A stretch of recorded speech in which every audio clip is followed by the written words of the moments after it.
from the analysis, we saw that this is how we perform. Then teachers are talking to us so that we can really improve on our performance. And it's a must that we need to improve. We're faced with an enormous task in SEED. We're looking to bring health and resilience to challenged situations in education. So we don't go into the easy districts and we don't go into the schools that are flourishing. We're going into stressed and challenging environments. That's part of our vision, is to go into that space. And when we go into that space, we're going in for the long term.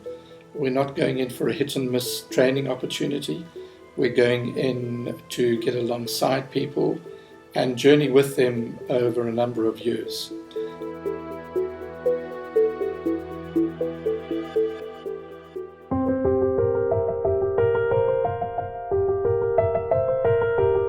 One of Old Mutual's core competencies is about developing leaders. We deeply understand that if you're looking for a unit to be effective and you're looking for results, you need effective leadership. And that's what attracted us to SEED. SEED focuses intensely on the development of leaders through proper instruction and coaching.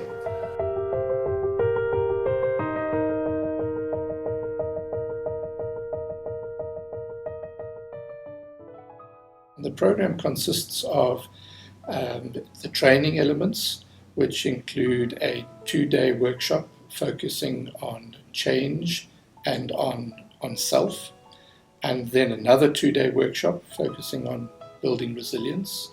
And then we have 1-day workshops that focus on conflict management, relational systems, team performance, leading change, and then developing a theory of change or a pathway to change for each school.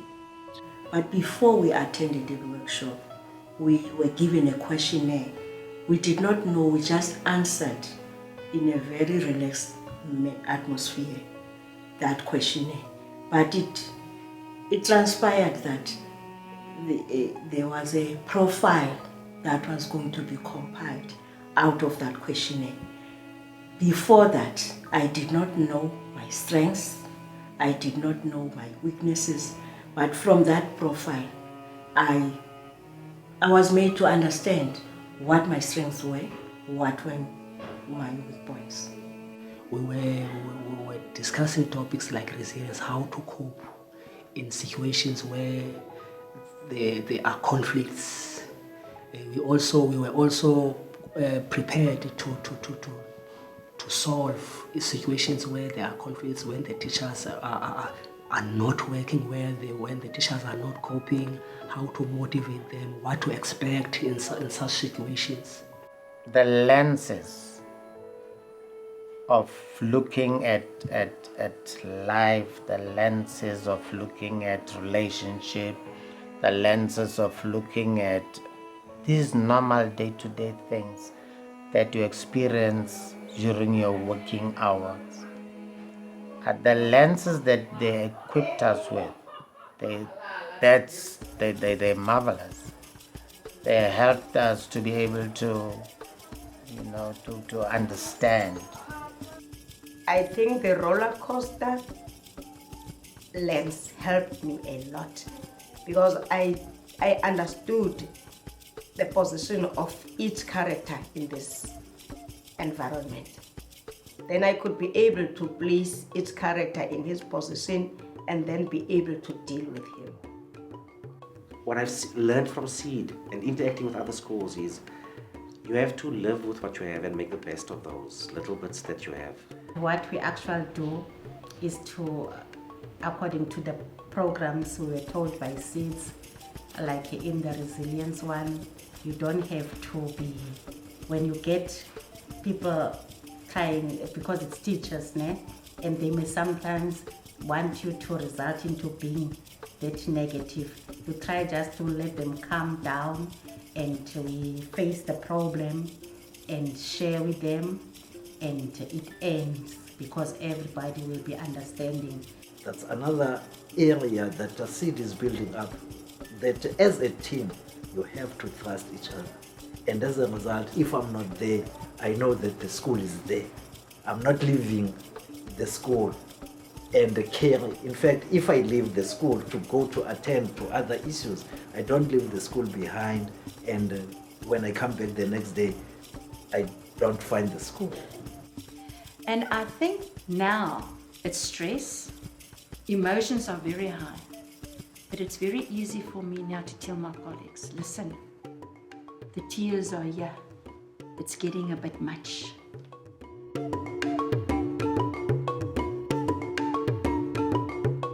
Well, what I was indicating, Tony, was that in an attempt to maintain the results that we had for the past 2 years, now the challenge that is facing us is the lack of an educator for maths literacy.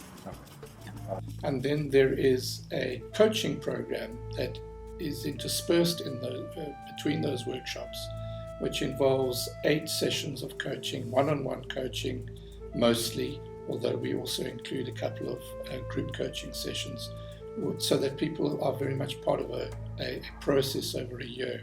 Yeah, coaching is a very useful way for people to start to understand what it is what are their priorities, what are the goals that they have, and how might they best be effective in that environment. It's scary being coached, because after saying quite a number of things, sharing quite a number of things with your coach, now when the coach sums it up, then you see a different person. He's summing up a different person, and this is a part of you that you actually did not know. When I first heard, we've got to go for coaching, now you get this idea. Oops, first of all, I'm not going to speak to a stranger. Where do you go and speak to a stranger? And it was amazing how those coaching sessions now is something that's keeping you as an official, it's keeping you going, because you get inspired, or it's like a car running on fuel. You're starting to run low on fuel, and the coaching sessions just comes the right time, and they top you up again, and you're ready to go.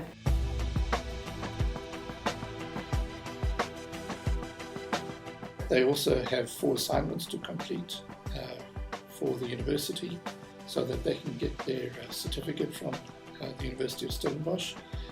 Bringing then such a program such as the School Leadership Program on board within a USB Ed environment meant that we could immediately bring the benefit of an academic brand together with the quality assurance.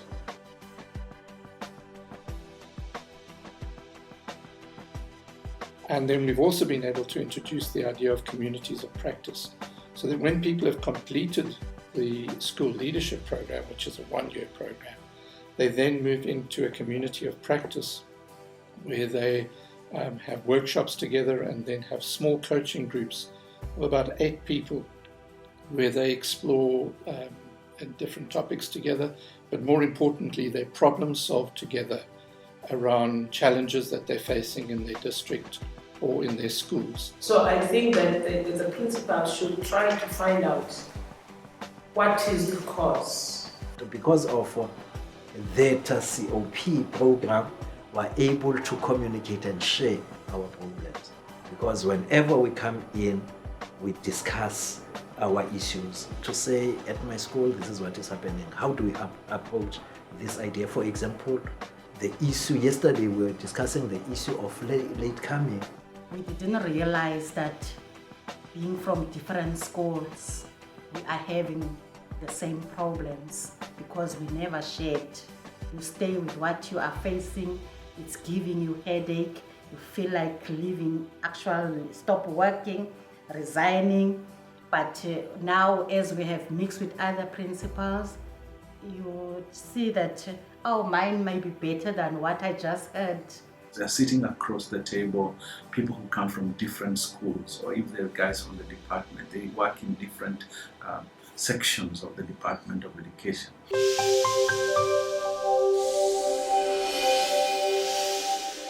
So this, the changing of education is not a race, it's not a marathon, it's a dance. We take a few steps forward, we take a few steps back, a few to the side, and then we move forward again. And we're involved in the dance with these people in very challenged situations. And what's exciting about it is that you begin to see leaders come alive. You see them getting hope again for the first time in many, many years. You see them having the confidence to try new things. And then ultimately we see improvement in learner results. And I want to change the school into being the best school. Even people from outside may look to the school or even hear the name called Makinana and want to come to the school. What keeps me on, keeps me pushing, is the idea that when I leave this area, I want to see these shacks converted into brick houses. That's what drives me, that's my motto. And that to occur, it will be done through education as a process. I learned to be a good leader, to be a listening leader, to be an understanding leader. But having to understand people, still at the same time, you must know that the work has to be done. The situation is changing gradually. I do understand that it's not going to change completely, but there are visible evidence that there is a change. My vision for the school is to have good results because we've been underperforming for a long time. For me personally, I got that sense of you can trust people, you can confide in people, and you are safe to confide in people, and you're safe to trust people. Now, amazing how that spilled over to my colleagues, that I am safe to trust my colleagues. As you move through this process of you sharing with your coach, you find that you're actually opening up to your coach, but you're also opening up to yourself. That there are things that were hidden deep down in you that you actually never wanted to challenge, that you find yourself challenging. But it's a great experience to finally know yourself. Why I'm involved in SEED and in the school leadership program is, number one, because I'm passionate about my country and I'm passionate about leadership development, have been my whole life. But I guess the underlying reason is that I keep doing this because it keeps changing me.